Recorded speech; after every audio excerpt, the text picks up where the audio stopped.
Hello everyone and welcome to Lake City Live.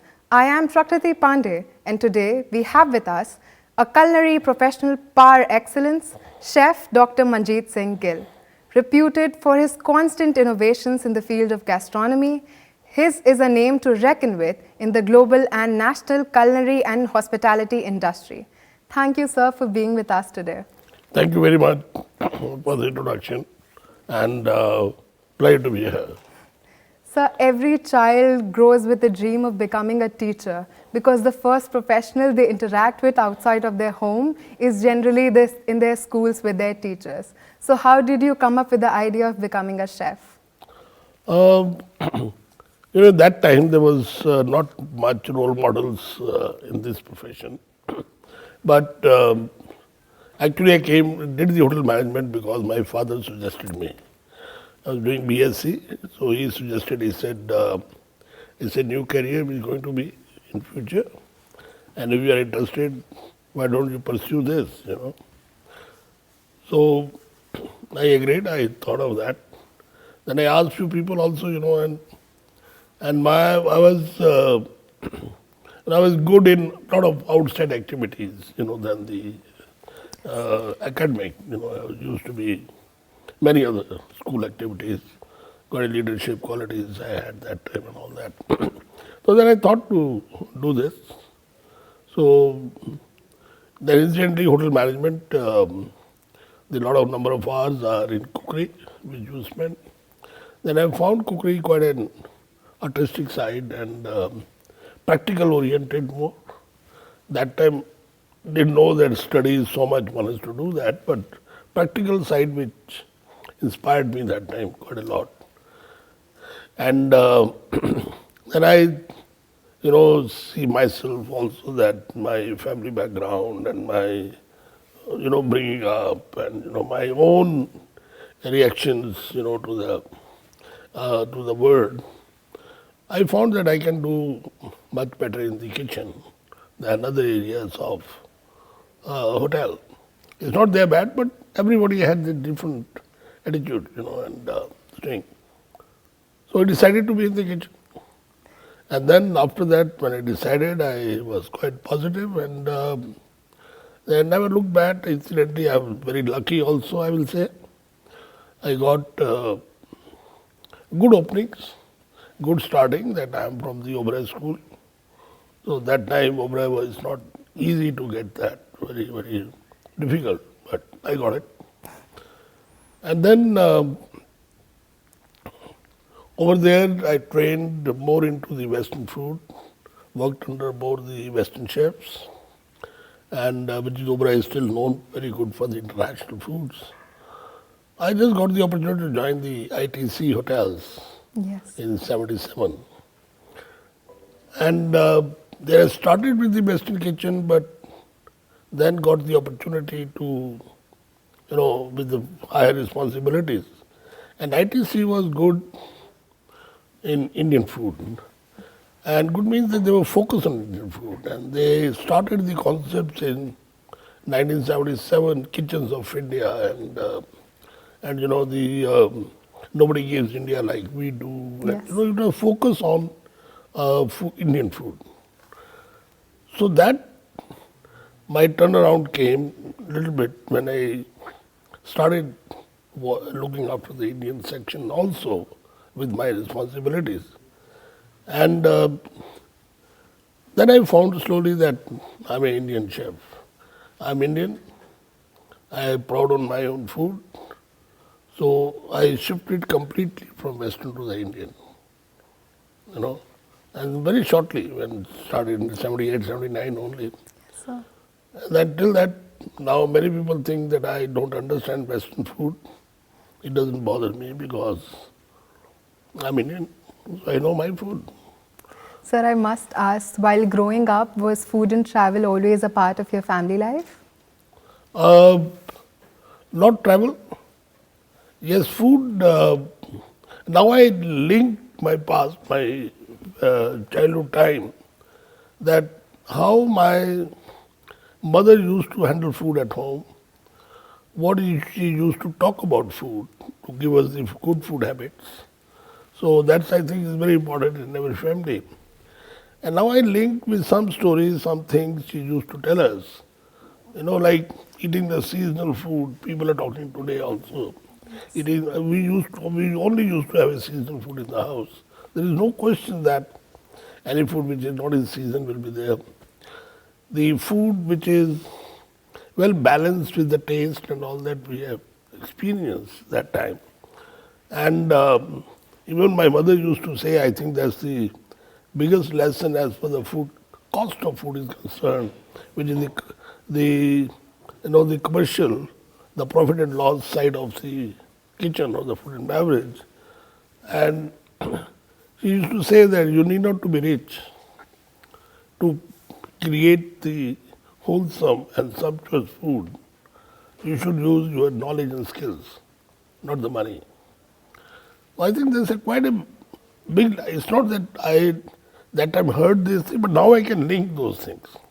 Yes. And not yet to become a chef, but after becoming a chef, yes, I can link a lot of storytelling that time. In the house, which used to happen on dining table, yes, there is a I lot. think it's very beautiful that you acknowledge the effort of your mother, a woman cooking a whole meal for the whole family. In that one single meal, she has to put everybody's choices and also include the nutritions in it. I think it's very great that it's beautiful that you inspired from her. Another thing I'd like to ask you, sir, was tell us more about your Royal Vega initiative, how the honestly vegetarian cuisine guided by the principles, guidelines and philosophy of Indian gastronomy served in a royal style. Uh, you see, I was given this task to conceptualize the restaurant. I did quite a lot from Bukhara to Dhampok and all that. And in my lifetime, I did, you can say 1, 2, 3, 4. Yeah, 4 restaurants, and I think is good enough Yes. in your journey of 40, 45 years in the active life as a chef. To conceptualize 4 restaurants is very different. As a cuisine, to conceptualize is a lot of work. And Royal Vega, when I was told, I was very happy to work on this vegetarian restaurant. One is I'm being vegetarian myself. I thought I'll be able to understand the vegetarian food much better than many because I'm vegetarian myself. And I'm vegetarian since birth. So it's not that That's I have interesting. eaten a lot. And that is the family background like that was like sister used to study in Jian school. So that effect was there in our house. So whatever, to cut that story short. Um, so Royal Vega, when I started working on that. It took a lot of time to understand. And I believe in Ayurveda. I study also quite a lot Ayurveda. And so I thought the future is on nutrition, or health and all that. So we can definitely pick up some Ayurveda principles, guidelines from there. Even if you follow them, automatically the food will be more on the healthier side. You see, whatever we can scientifically, you might raise few questions on Ayurveda. Maybe some empirical data is not there, but there is a lot of information from generation to generation as it has evolved. Yes.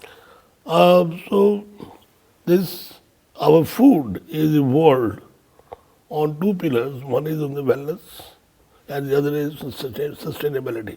Yes. So both are even today people are talking about these things. Yes, sir.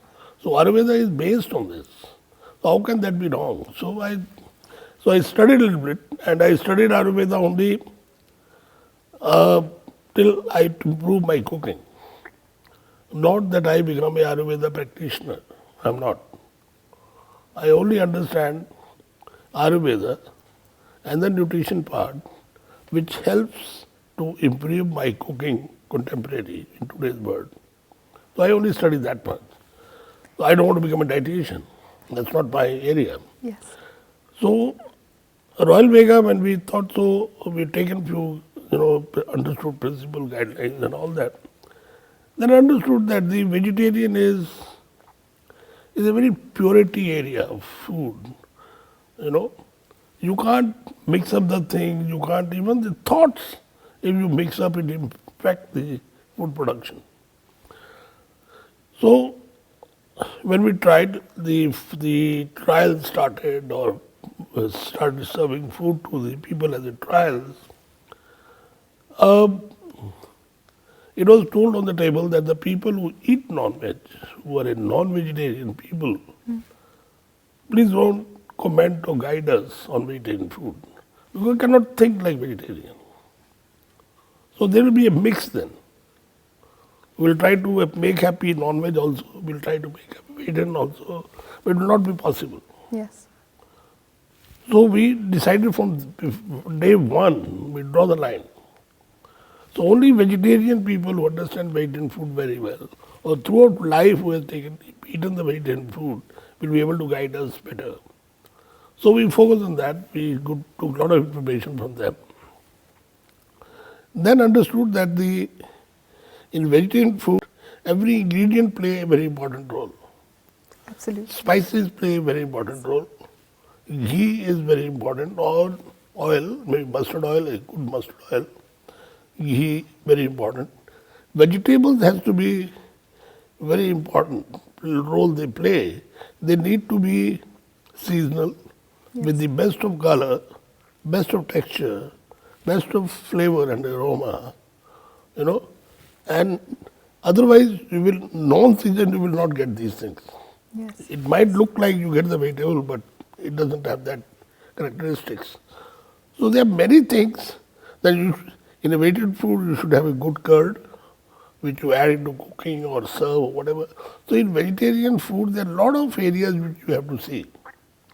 In non-vegetarian it's only the meat quality, not so much many other things. You can manage without considering them. Yes, sir. So that's one understood all these things. Then the first time in the industry, we made the specifications of spices. Otherwise, purchase specification of spices are never made. Only perishable specifications are made.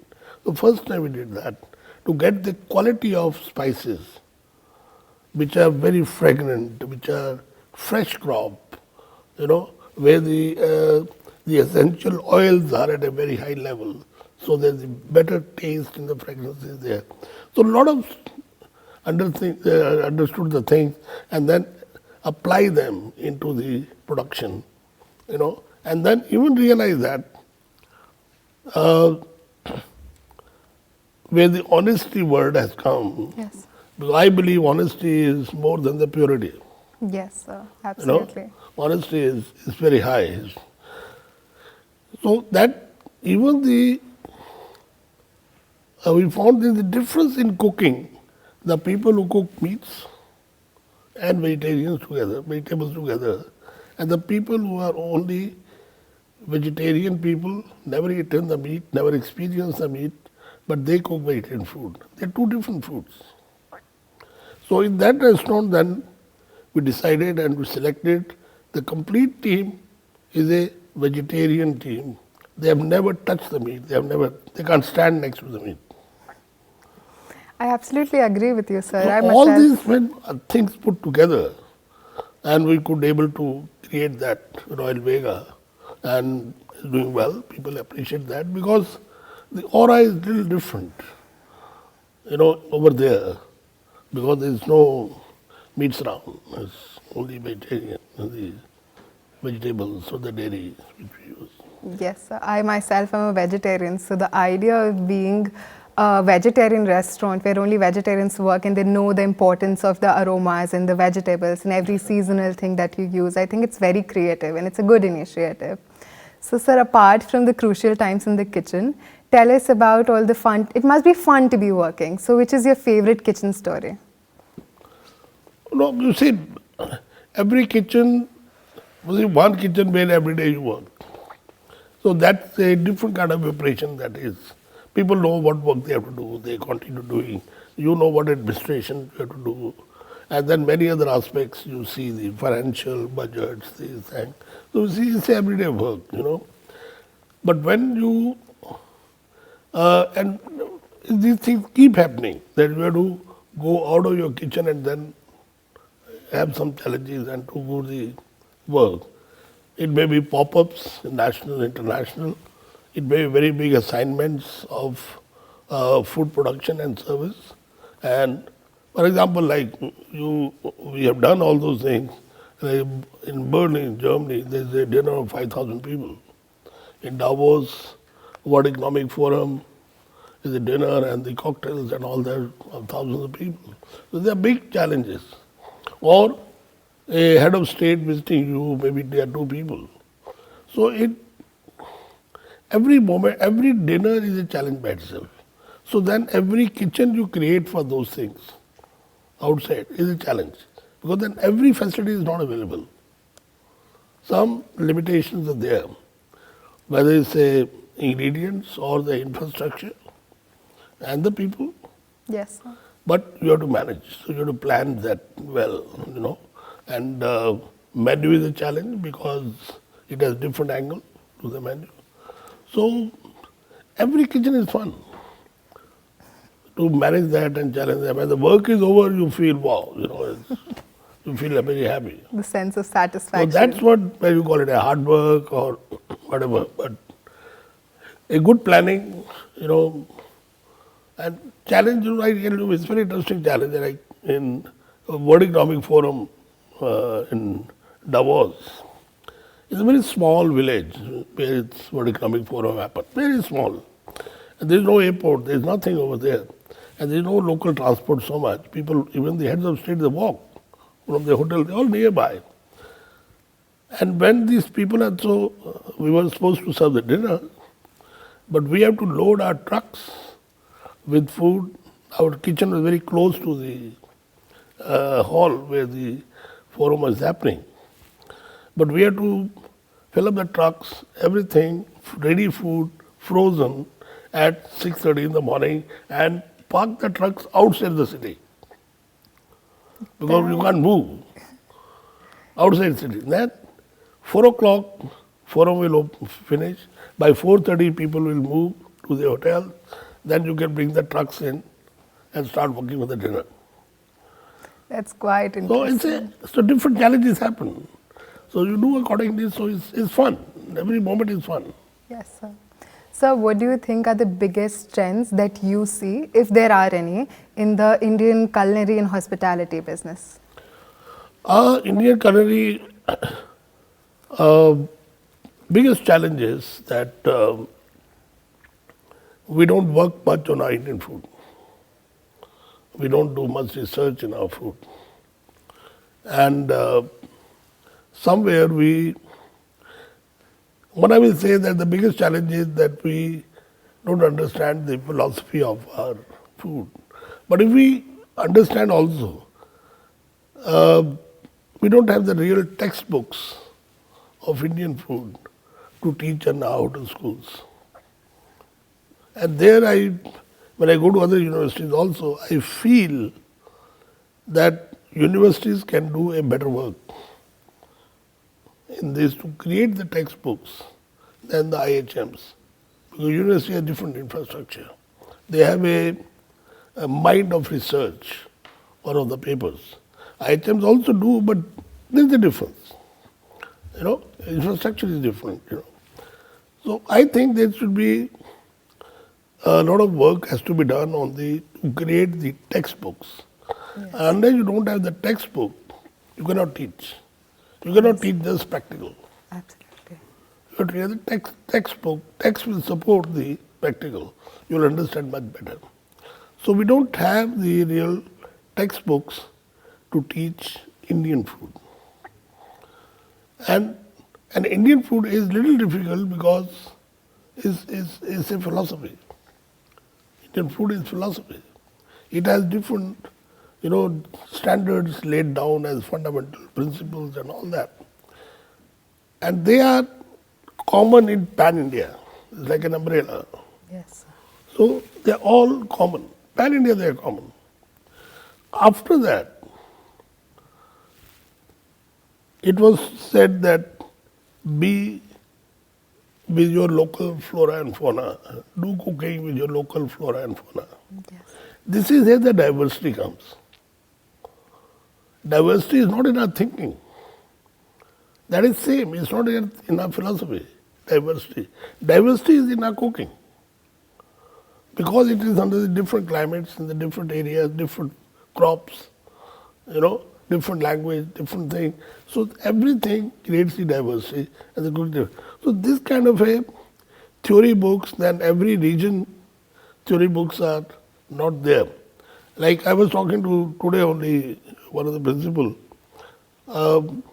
Now many IHMs have done the cookery books of the different regions. Even I know from which college I am, Pusa, they have done on the Himalayan food, they have done on many other, food. Some university in Rohtak have done the food on Haryana. Even Bhopal also have done on Bundelkhand or something in the IHM. They have done the books, but where are these books? It's only lying in their colleges. They cannot sell in the market because it's a government-funded college. The book is funded by the government. There are so many messages of a tourism minister or tourism secretary and this and that. So they become dossiers kind of a thing, or they become souvenirs. Yes, sir. So they are not available in the market. If they are not available in the market, what is the use of writing these books? If tomorrow if I have to make a pan-India menu for some party, I want to put some local food of Bhopal or Bundelkhand or whatever, I don't know where to go and see. If that book is available, I can refer them.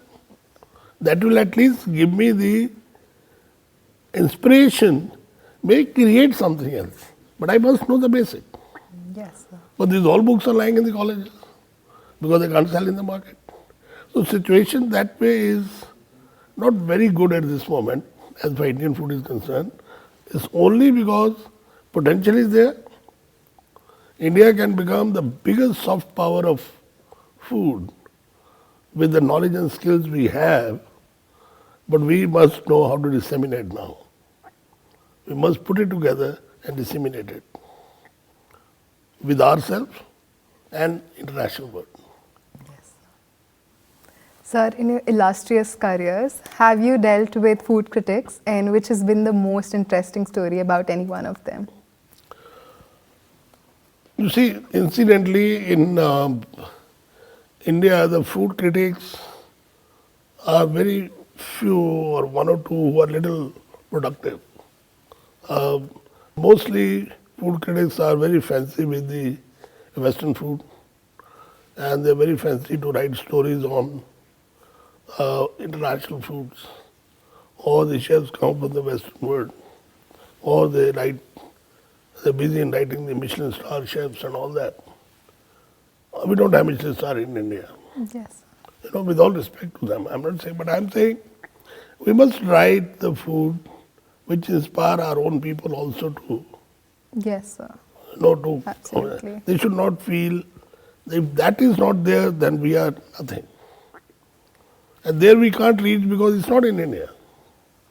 Or we have to leave the country and go somewhere else to achieve that. Yes. So there has to be a balance, well balance must be kept in these. And food critics, mostly food critics, barring one or two like Veer or Mariam does a little better job and Anuti does, There's 2-3 guys, there's a Vikram doctor in Bombay. But mostly people are only reporters. The food critic must give the critic and then substantiate it why they are critic, or give a story or some research or something. I'm saying that, the food critics will be reached to some level when in India we'll have food trends for next 5 years. Now the trends don't come from the food critics. Trends we read only America or Europe or those food critics, they study, they do research, they meet hundreds of chefs and the food and beverage expert and ask them the future and this, and then they come out with the 10, 20 trends of food next 5 years or next year. so that the industry can understand and produce accordingly or learn that kind of a trends and open the restaurant or make their food according to the trends which are going to come. We don't have our own trends. But I think this all is, media has to work. What we have to work is, media can come, take our time as much as they want, Yes. but be productive and come out with the trends. So that will be like an education. Once you educate, then you critic. It's like examination. Yes, sir. So, what would you advise for the students of hospitality to prepare themselves for the industry and the professional journey they have post their degrees? You see, students, first they must decide which they want to work. They should not take any job just for the sake of that, or if they are not getting anywhere, they get into a particular department, or they come into the kitchen, maybe thinking there is not much work to be done in the kitchen, or they need notes to study in the kitchen. You cannot survive if you don't study, you don't have your own library, or you don't do self-development. So every student, so pick up the department. As every department is like that, kitchen is little more expensive to develop yourself, because you have to buy your own tools. You should. Nobody gives you tools to improve your work. You have to buy yourself, because you want to improve yourself. So if you improve, you go for better job and better job and better job. So to keep and contemporary and development, you must have your own regular magazines, whether on media, on the digital magazine or in print magazine, whatever. You must have tools with you, must have knives with you. Now food presentation, there's so many kinds of things you see, you're not able to do it because you don't have the tools to do it. All those things are done with the very fine tools. So you must have tools, you must be able to use those tools. So you develop yourself. The students must prepare themselves, and in our time they were not, but we have created the platforms now. They must go and for the culinary competitions, first locally, for internationally. Now there is a Olympics in the world, every 4 year of culinary Olympic, which is almost more than 100 years is happening. So there are platforms now. There are areas which they have to work and try to achieve as much they can achieve and that all these things will impact their work in the restaurant or in the hotel. Even the owners must encourage them to work for competition. When they work for competition, it means they are improving their work in the hotel. Then only, it both goes hand in hand. Yes, sir. And your hotel may make more revenues and all that if somebody is working. Sir, I absolutely agree with you. In today's world, having self-development, working hard towards it, studying for it, I think that's really necessary to achieve success. So we are also eager to know about your observations about the Jagran Lake City University campus. No, the Lake University campus, I think it came out very well as a starting point. And there's no college or anything new can be open fully. So you open, but then gradually you keep adding now like major equipments are there. Now you have to add variety of knives or different tools and plates, different kind of plates and cups. Now they will slowly you keep increasing. And that's what is required. Otherwise, definitely, there's the ovens suppose in the bakery. After 2 or 3 years, you might have a little bigger oven, little more oven which is more work, maybe more electronically or technology is different. So slowly the technology will also come in and it will keep upgrading and become the better and better college. Yes, sir, absolutely. So allow me to pose some rapid fire questions for you. Yeah. Are you ready? Yeah. Which is your favorite movie? Favorite? Movie. Favorite movie? Very well. It's a long time not seen the movies. Any all-time favorite? All-time favorite, old movies, yes. The Guide was one of the, which I remember. Your favorite song? Yeah. Favorite? Song. Favorite song? Very difficult questions for me. So what about your favorite dish then? Favorite dish is very difficult to tell again. It's not that like song and all that I remember, but the dish is, you see, the dish is momentary. If today something is, I liked it very much, doesn't mean I can now keep cooking that. I have to have variations immediately, change. If something is liked by somebody very much and I felt very happy, now my next will be totally different than this. So it depends, that also depends. Somebody do the repeat cooking, but it depends that ingredient available or not, the vegetable or the freshness, seasonal, fresh, for whom you are cooking. So there all are various factors, the lunch or is dinner, is one person only or there are 100 people. So there are a lot of variables when you cook. So you bring the difference. And I believe that cooking is more from the mind than the hands. So when you cook, your mind keep guiding you, keep telling you about for whom you're cooking, why you're cooking and all that. So you add, last time you did this time you make that little change. So that keep happening when you cook yourself. So it's very difficult to say one dish that I only cook.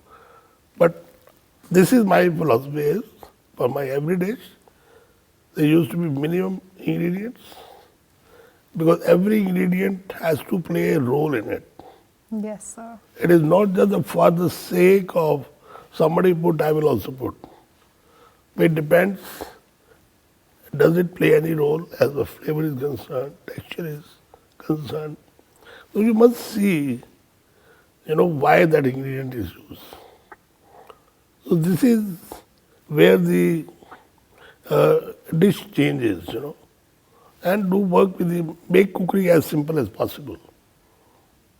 Put little more time as far as cooking is concerned because cooking will take its own time.